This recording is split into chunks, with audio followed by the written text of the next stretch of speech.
নিচের কোন শিক্ষা প্রতিষ্ঠানটি প্রতিষ্ঠাকালীন সময়ে মাদ্রাসা ছিল না?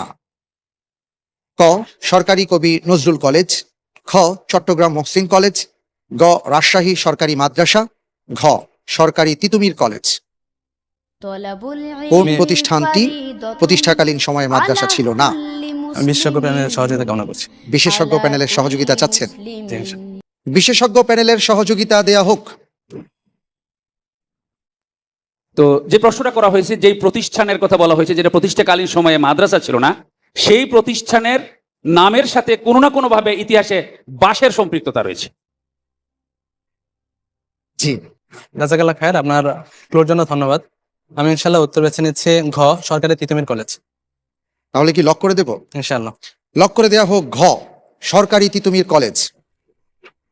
আপনি যে উত্তরটি দিয়েছেন আপনার উত্তরটি সঠিক হয়েছে।